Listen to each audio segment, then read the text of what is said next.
কেউ না জানলেও জানে কে আমার পাপের ঘটনা? পৃথিবী না জানুক আমি তো জানি আমি কি পাপ করেছি।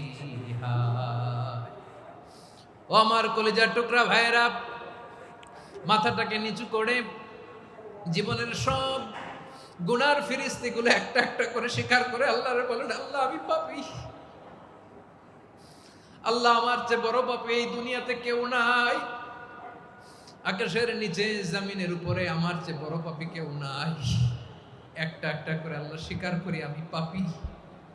সব পাপের স্বীকৃতি দিলাম। পৃথিবী না জানুক আমি তো জানি আমি কি পাপ করেছি।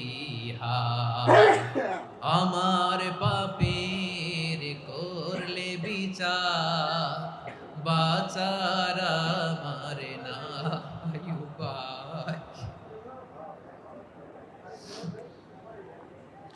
দয়াময় তুমি মাফ করো আমায়, মাফ করো আমায়। আল্লাহ তাআলা যদি দয়া করে আমাদেরকে মাফ না করে, আমাদের বাঁচার কোনো উপায় নাই। আপনি কি ভেবেছেন আপনার নামাজ দিয়ে আপনি জান্নাতে যাবেন? আপনি তাহাজ্জুদ গুজার, সেজদা দিতে দিতে কপালে দাগ ফেলেছেন, এটা আপনারা জান্নাতে নেবে না।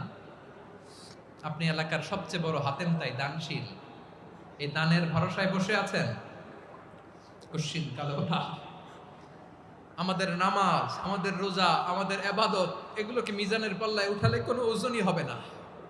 তবে আমাদের একটা কৌশল জানা আছে, আমরা আল্লাহর রহমতের ভিখারি। আমরা সেদিন আগেই গুনার স্বীকৃতি দিয়ে দেব। আমরা বলবো, আল্লাহ তুমি প্রশ্ন করার আগে তোমার একটা কথা বলি, আমারে কিছু জিজ্ঞেস করো না, আমি সব করেছি।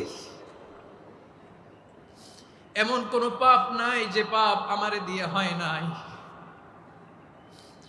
তোমার রহমত দিয়ে তুমি জান্নাতে পাঠাবা, তোমার দয়ায় জান্নাতে যেতে চাই, আমল দিয়ে না। পারবেন বলতে?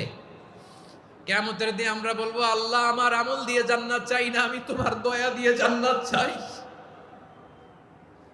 তোমার দয়া ছাড়া আমার কোনো উপায় নাই।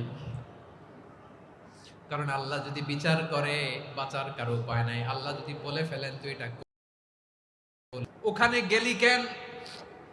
কোরআনে 1000 বার নিষেধ করলাম, তারপরেও এই পাপে জড়ালি কেন?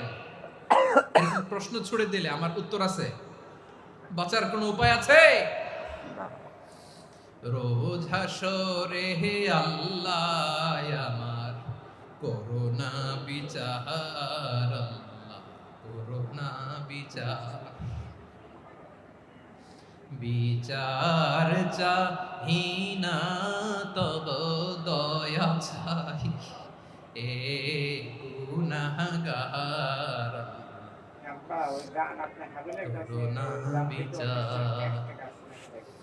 আপনার আমল দিয়ে জান্নাতে যাবেন?